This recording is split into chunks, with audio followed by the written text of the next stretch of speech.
You're listening to the Teach Better Talk podcast featuring expert educators eager to share progressive tactics to reach more students.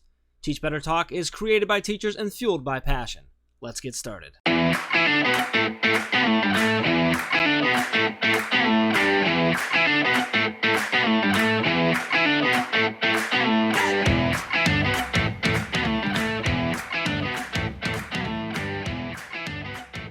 Hey everyone, Happy New Year. Welcome to episode 236 of Teach Better Talk. My name is Ray Hewer, and as always, I'm with my really decent co-host, Mr. Jeff Gargas.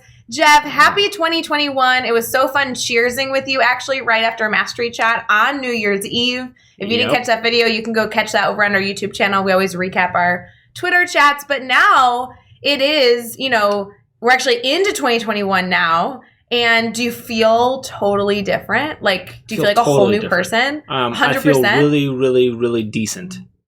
Really decent. It's what I feel, because I feel like, man, that's a great, we're kicking off the year with a great, just very nice intro from you of very decent or really decent, or whatever you said. I don't know.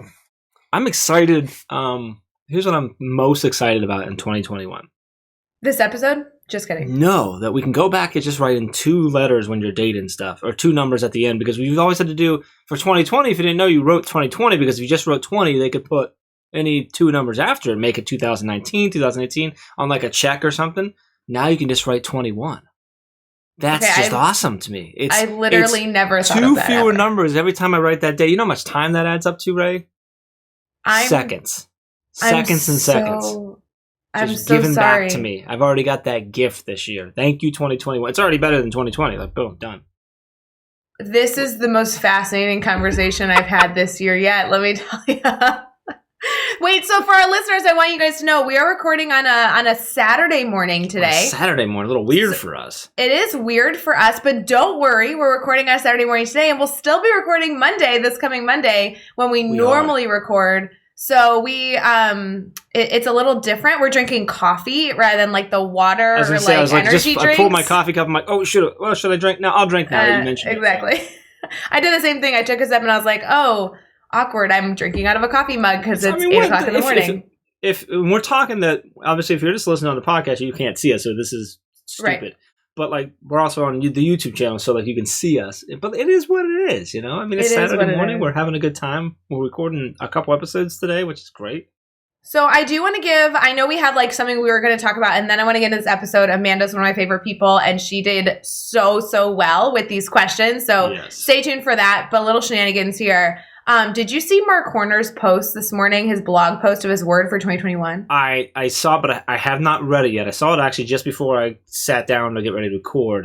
Actually, I saw that he had tagged me in it, but I hadn't like gone and looked, and I saw that you commented. I can't wait to read it. But have you read it yet or no? I did. I read it this morning. Okay. I was one of those like, those dumb moments where you like respond to a tweet. You're like, OMG, can't wait to read this. And then the next thing I literally did immediately was read it. So I'm like, I don't know why I had to tweet that I was about to read it right before I did. That just makes you truthful. You said I can't wait, and you couldn't wait because you read it right away. So literally couldn't wait. I know we don't have to get into the whole thing, but Jeff, go read it. It was such a good reflection. Mark is actually a really great writer, so I really love the flow and the style of the blog. But he really went through his word for 2021. He kind of goes through his journey of trying to identify a word, and then in the end was like, why am I searching for a word? I have had this word all along. Like it was a really, to me, it was one, how there's teacher moments where something happens in your classroom and you're like, that's why I teach. Like I have those moments with students all the time. This morning, it was like, that's why I work with the Teach Better team. Like that's what that blog made me think. So this is nothing to do with the podcast, but I'm telling you, go read the blog just in case you missed it. I mean, if you're listening, you can go read the blog as well. Do we have his handle? I can pull it up, but I also shared it on my Twitter. So if you're following me on Twitter, I literally just retweeted it, so you can find it there. I mean, we tweet a lot of stuff that Mark's tweeting out and sharing and stuff too. So it's at THS Mr. _ Horner. THS Mr. _ Horner. HORNER. Yeah, Mark's just a good guy. He is a great writer too. So that's exciting. I'm excited to read it now. I mean, it was anyway, now more so. And his word was better, and we have now New Year better swag. So let's touch on the swag because that was something really fun that we were able to work on. Sorry, I just saw green hearts. Oh my God, this is gonna stop. This is gonna like infiltrate the rest of my life. These green hearts, guys. Yes. I don't know if you caught the 12-hour live. Go watch the 12-hour live. Oh my God. So yeah, so we do have that's been. This is one of my fun. I think my favorite like new swag like collections or designs that we've done in a while. And I don't know if it's because the incredible Joshua Stamper did it or just because, but I really love this whole. I think it goes to like I'm not a huge fan of like the suddenly it's January 1, so like I can be completely different now resolution thing. So I really love this, it's new year but always better. Yes. And so if you don't know what we're talking about a brand new swag collection over at teachbetterswag.com. It's kind of like it's our holiday. I guess is it our holiday swag collection really? I mean it's a new year swag collection. Whatever. It's swag. It's good stuff. There's a shirt, there's hoodies, there's mugs. And it's currently still things are still on sale. You can still get discounted with a Better Holiday as your discount code. And so that whole new swag collection is there. And then also there's still actually we have those 3 special holiday bundles that are big discounts on a group of 3 or 4 products as well. So that's all going on. I know people were asking me, they're like, hey, those swag bundles, I really, really wanted one, but I never bought it. Are they still available? And I was like, I'm pretty sure those were only available for a limited time only. But if you're listening to this podcast episode, like around when this comes out, like on the 4th of January, they're still up there. So I know that I should know when those close, but for right now, just go check out the freaking swag bundles. Go enjoy. Yeah, I don't know when they end either. We'll see. I think it's next week. I think it's the end of this week. Yeah. So when you're hearing this on Monday, I think it's either on Saturday night possibly is when it is. I think so. That sounds familiar. So if you're listening right now and you've been waiting on the swag bundles, obviously you wanted to make sure that you took care of family and was able to enjoy your winter break a little bit in terms of relaxing, hopefully staying very safe and maybe getting a gift for loved ones. This is time for a gift for you for the beginning of 2021. This is a great message. It's a part of the Teach Better family as people are choosing their words that you've been seeing all over. I really love the phrase that on all these swag items for this limited time only collection. And with the swag bundles, you can get a lot of those typical Teach Better items that you see kind of all over, and they're all kind of bundled together to save some cash. So don't spend all your money. Take advantage of there being a discount. Yes. So all of that's over at teachbetterswag.com. Let's talk about this episode really quick. Get into this. You already noted Amanda, one of our favorite people in the world. She's been connected with us for so long. So, of course, the very first thing we talk about was how did this take so long to get Amanda on this? She's one of our ambassadors. She's an incredible elementary teacher in Ohio here. She represents Ohio amazingly. And I love she talks about being an inspiration to little minds. And I'm just like, oh, that's so accurate. And then I really love, I'm not going to say it, you'll have to listen, but I really love, Ray, where you asked her a question that was played off that to go to, we kind of got into a whole nother realm, which I thought was really great. Some really cool inspiration for all minds from Amanda in there. So this was a blast. I'm not thrilled about you guys plotting to get rid of me, but it is what it is. It could be a lot worse. So anything to add to this before we jump in with Amanda? I think the funniest thing of this episode is that every time before we hit the record button, we're like, hey, we have these typical questions. We might get off topic, but usually we really try and ask as many as possible on this page. And then from the moment this recording started, we got off track immediately. So sorry about that, guys. It is what it is. So I think that's a great way to go into. So this is episode 236, your first episode of 2021 with the amazing Amanda Post. Hey guys, it's Ray, and we'll be right back with the rest of this episode. But I did want to make sure that you knew that we have a really fun giveaway going on. And all you have to do to get registered is fill out a really quick survey. If you go to bit.ly/reflecttb2020, we have a quick survey that we're asking all of our Teach Better family to complete just to continue to support you even better in 2021. Once you complete the survey, you are entered to win a $100 Amazon gift card, which, might I say, I could definitely use right now. And we are going to select the winner at the middle of January. So hopefully you are able to head over and fill out that survey real quick. If you cannot find the link, feel free to DM Jeff or I or anybody on the Teach Better team. We'd love to get it to you. And we really would love you to share your voice for also a chance to win that $100 Amazon gift card. All right, let's get back to the episode. All right, we are here and we are chatting with Amanda Post. Amanda, so awesome to have you on the podcast. This is another one that I think Ray and I are both thinking, like, why is it taking this long to get Amanda on the podcast? But here we are. Super excited to just talk with you, to learn more about you, to get into your story a little bit. Before we go too far into all that, how are you feeling right now? Oh man, I am just so excited, and I kind of feel the same way that you do. Like, how did it take this long for me to be on the podcast? I'm excited to be a part of this. I've been connected with you guys for such a long time, and I've been listening to the podcast for a while, and I'm just excited to be here and share things with you and just hang out. Well, yeah, to preface for our listeners, like, this is really not a typical episode. Like, we're going to get into the questions. This is going to be fun, but this is like interviewing family. Like, we could all be in our PJs sitting on the couch Saturday morning style drinking coffee and still have this exact same conversation. So I'm so excited, Amanda, to dive into all that you've done in education and some really cool stories. I'm sure there will be things I don't know, but I really do feel like this is kind of just a hangout with family time. So welcome. I think this is going to be so fun. As far as like getting to know you, Jeff gave you an introduction earlier in the episode, but I do want to focus a little bit on that like age-old question. Like, when somebody asks you what you do, what's your typical response? Well, if you'd asked me, a few years ago, it would have been, hey, I'm a second grade teacher from Southeast Ohio, which I am. But, now I think I see myself as an inspiration to little minds. And, I'm just so passionate about what I do. The whole typical answer, I am Amanda Post. I do teach second grade in Southeast Ohio. I've been teaching for 8 years. I taught 4 years of kindergarten, and then I'm in my 4th year of second grade. And I am an ambassador for the Teach Better team. But I think that, as I have evolved in my educational journey, I now see myself as more than that. And I see myself as the person who has the honor and the privilege of taking little minds and shaping them to be the future. And talk about scary, but also talking like about just fantastic. I love an inspiration to little minds. I love that. I think that's one of the best I've ever heard that described.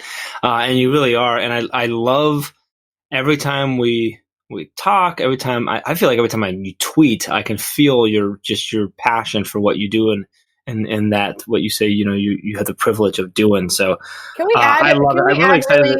Jeff, I feel like we have to add a little bit to that, because while I'm confident, Amanda, you are an inspiration to little minds, I've also seen you be an inspiration to educators like all stinking year long. And I know it happened even before 2020. So I think maybe just like inspiration, like of the minds, maybe not of like, young kids, but I think of all. You do so much to support so many people.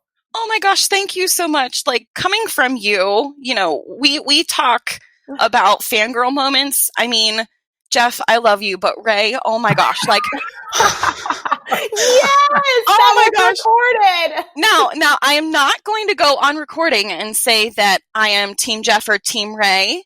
Amanda, you just did. It's all we needed. Let's be honest. You just did, Amanda. Aren't we all a little bit Team Caitlin, though? Oh, we are. And Team Schmitto. This is a big debate here. I know. I get it. Mm-hmm. Love you, Jeff. I really do. I was gonna like add on and compliment you, man, and now I'm not sure I want to go there anymore. Ray was saying about you being an inspiration to teachers and educators all over too.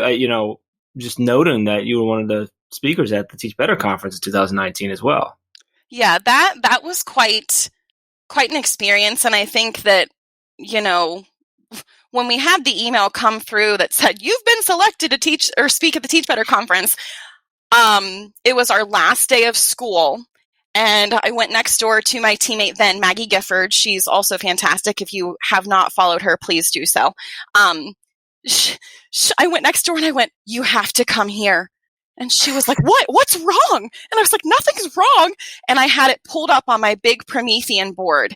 And she looked at me and I looked at her and she's like, no way. I'm like, yes way. She's like, they did not. I'm like, yes, they did. And we start screaming and jumping up and down. The kids are looking at us like, what are you people doing? And once we explained it to them, they're like, you get to go teach other teachers? And we're like, yeah. And they're like, that's so cool. So for a bunch of second graders, they thought we were completely insane in one moment, and then just so proud of us and so supportive. The kids were like, oh, we can't wait to hear how it goes. And, they were moving on to third grade. And it was one of those kind of capping off a pretty good year with something phenomenal. And then, once we got there, the feeling of the Teach Better conference just, it's unlike any other. And I cannot wait until we are able to safely be together again, because everyone should go. Jeff, I know that you're trying to get to a question. I'm just going to keep interrupting you. I actually have other questions now. You have other questions now? Can I add one caveat about the conference? Because Amanda, I know your sessions were amazing. You were an incredible leader at that conference, but I just need the world to know, I'm going to say it every time we talk, it was not only that you added so much value in, but you being somebody that every single person could talk to is something I will truly never forget. I know it was lame the whole weekend. I just kept, okay, our listeners, if you can envision me, every time I was talking to somebody, I would take them over and be like, have you met Amanda and Maggie? Like, this is literally like, you were such a safe spot for people to be themselves and celebrate and make friends. And I don't think I can emphasize enough how important it is that our community is like that for everyone, that we are always willing and eager to talk to everyone and learn with everyone. And I love that part of the conference. Super duper fun. And I feel like you also don't know that from our perspective, we were two teachers who thought, who are we to be in the presence of all of these people? And so every time you brought somebody over, we're like, oh my gosh, it's somebody new. And we've got to, be on our game. And I'm like, you know what? We're just us. And, Maggie and I have that kind of relationship where it's just easy and it flows. And I think that's what we exude as well. Even if we're nervous and worried on the inside. But, we made some really great connections, and a lot of them probably thanks to you, Ray, because you just kept bringing people over. So we appreciate that so much. I want to keep going. Amanda, correct me if I'm wrong. Was that your first time presenting at a conference? Yes. Outside your district? It was. Okay. So I think that's an important thing to know. And I really love, I don't know if I'm going to have you sort of share a little bit more, because there are a lot of educators who have so much value to share, so much just amazing creativity and inspiration that they can share, but they have sort of a similar mindset of, well, who am I? Like, why would a conference select me? Why would I even try to go speak at a conference, let alone, why would they select me? Can you share just a little bit about like your prep going in there? How did you and Maggie both get over that? And then sort of what was the feeling after you presented? And like, I mean, you kind of touched on a little bit all these different people coming over, but sort of when you left there, what was your level of confidence then? Sort of how did you get there? I'm looking for this, like someone listening right now going, oh, like, yeah, that's just scary to me. I totally get what you were feeling, Amanda, but I couldn't go do that. I want to get them over that hump so that the next time they have an opportunity to submit a proposal to go speak at a conference, they take it and then they go with confidence, knowing that they're going to bring value to people. Yeah, I absolutely. I think, the one thing that made us comfortable with submitting a proposal in the first place was just our connection with the team. And, Maggie and I, we had connected with you. Our district brought Chad in for the end of a school year PD. And, we kind of jumped with both feet into the grid method and did a 2-day training and started implementing it about a month and a half after our training. And just the support and the connection that we had from you all, I think gave us that confidence, because we had been using the grid method for just one school year when not even a whole school year when we submitted that proposal. And I think that support was fantastic. But even if you don't have that support from, the people who are running the conference, or nothing about it, the one thing that I have learned over the course of the last couple years is you just have to take a chance, because if you don't, you'll never know. And I think with us, we knew that we had a lot to share. We knew that what we were sharing with how successful the grid method was in the primary classroom was something that hadn't really been shared on a, broad scale before. And I think that we just wanted the opportunity to try something new. And I know it's scary, and I know that it's nerve-wracking, and trust me, we were hyperventilating seconds before we had people walk into our session. We were those people who skipped out on lunch to go set up and make sure that everything was perfect, because we wanted that to be the impression people got. But I think what people got from us is just our genuine love for what we do, our ability to take something new and run with it, even when we don't know what the outcome is going to be for, children our age level. And I think if someone listening is afraid to take that next step, afraid to submit a proposal, afraid to even entertain the idea of going and speaking in front of other educators, I would say just jump, do it, because you will find a community of people unlike any other, whether it's the Teach Better family, which, by the way, I'm, plugging that one because that's my favorite one, or any other. Just do it, because you're never going to regret taking a chance when you have so much to share with the rest of the world. You're going to regret not sharing it on the back end. I love it. And I want to keep. I appreciate you kind of take us there. I think that's really, really important for people to hear. And Chad, since day one, has always said, for every problem there is in a classroom, for every struggle we have, there's a solution in someone else's classroom. So we just all need to keep sharing. So I really love that. Let's keep sharing. I want you to share a story with us now about a time that you've had a failure that you had to overcome. So to take us there with you, what happened? How did you overcome that? And what did you take away from that experience?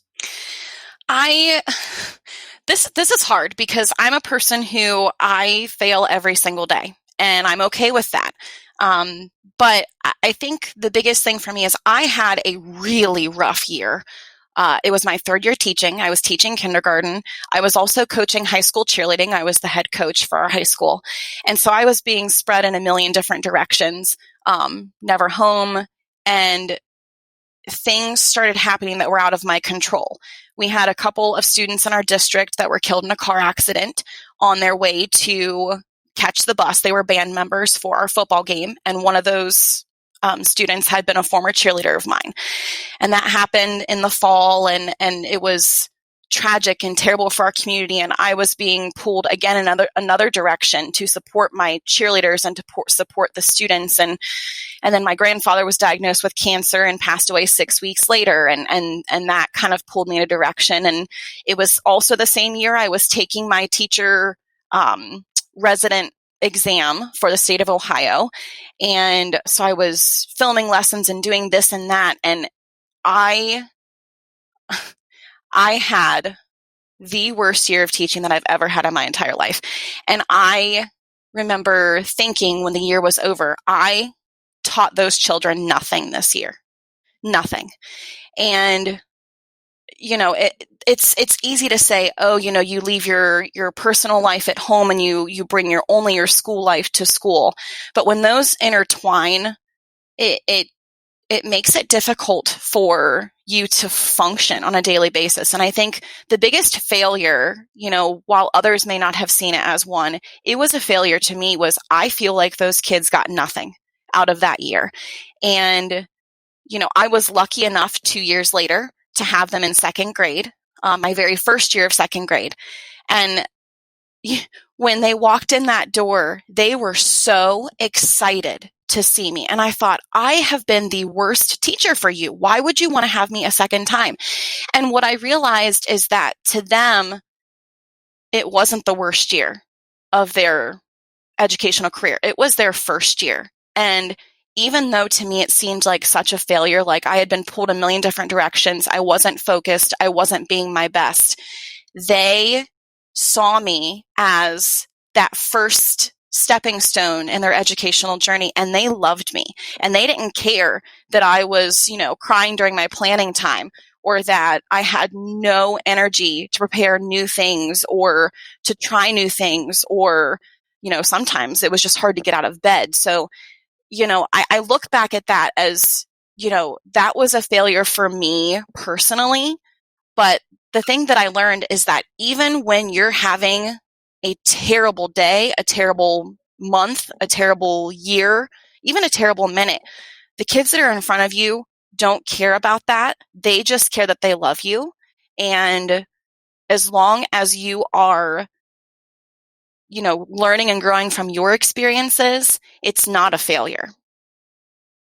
I love that breakdown, Amanda. It's such an important part of being an educator, is balancing our own emotions and trying to give everything we can, right? We talk about like today's best, trying to give everything we can to our students. And I love that reflection and that ability to say, hey, I really feel like I missed the mark here. But then students to give us the feedback, which we very rarely get, to say, no, I loved it. And I want to continue to be a learner with you. I think that's so powerful. And it really is in a line with what you always seem to be doing. You're always trying to give your best. You care so much about your students, and you're always trying to kind of push the bar a little bit to do incredible things with students. And I know that so many of your kiddos have benefited from that. When you think about what excites you about education, about your job, about all that you do, what do you think is the most exciting thing right now that's kind of like fueling your fire? I think that the educational world is at a moment where evolution is huge. And, we've learned with everything going on in the last year that I will not name by name for chances it might come back. I think that we look at how quickly we had to pivot and how quickly our students had to learn. And I think evolution is something that is extremely important, because I think when we look at what has been happening, we understand what has not been working in our educational system. And we realize that, hey, not every kid has the same opportunities or the same access. And while we might have always known that, it's evident now with, at home learning or, hybrid models or whatever it is your district's doing. We've been lucky to be in person most of the time. But when we have to flip that switch and go to a remote learning situation, it is chaos, because we do have so many kids who do not have the same access or opportunities. And I think that we've hit this point where we all see the problems and the issues. And my hope is that moving forward, we change those things and we make it a little more, a little more fair for all students when it comes to accessing education. And also we look at what teachers are going through and how tough it has been for them. And, I've been blessed because I've been in person the majority of the time this school year. But I think it's almost inevitable that things are going to have to change. And I'm really excited to see what that looks like. No, I am too. That is such a good observation. And it kind of leads us into question 5 when talking about advice. Like, if you had to give advice to any sort of educator, what would be your piece of advice? Communication. Communication is key. I, very early on in my teaching career, I struggled with communication because I thought, I don't want parents to be upset with me. But I was also this kind of reserved person who didn't know how to effectively communicate with parents. And I think in the past few years, it's really been something that I've been able to improve is my communication. And what I would say is if you feel like you're not communicating enough, keep communicating. Parents may be sick of you, but the more you communicate with them up front, the less problems you're going to have on the back end, because you've informed them, you've been keeping in close contact, even if it's not one-on-one, if it's an email that you shoot out or you connect with them on a parent communication tool. Or for me, I do Friday video updates with my parents. So I sit down after school on Friday, I record a video, and then I shoot it out on our parent communication tool. And I feel like if you are communicating with them, newsletters, or whatever it is you do, you are going to have less issues with parents and how they feel about what their child is doing in your classroom, whether it's virtual or in person, than if you kind of are hesitant to communicate with them. The more you communicate, the more they're going to be on your side. I couldn't agree more. Great. Yeah. Great advice. Wow. Amanda, I feel like we should just have you on like all the time. Oh, she could be like a host. Yeah. Oh, that would be fun. So I'm totally with that, but I feel like I'm the one who's gonna get ousted if we do that. Or are you thinking like we're gonna have like 3 hosts? Like, can we do that, Ray? Is that too many? That's cute, Jeff. You think that you're going to be like the third wheel. That's true. Haven't you felt that way this whole episode? I'm sorry. Yeah. I'm pretty sure I'd be the third wheel that you guys leave land on the side of the road somewhere. I mean, we'd like check in with you every so often and be like, hey, we've recorded like 12 podcasts without you, but do you want to come to the next one? Yeah, we would invite you in, Jeff. I appreciate you could be a guest. I mean, maybe I'll just come on and be a guest instead. That sounds like a plan. Yeah. I love how this is going.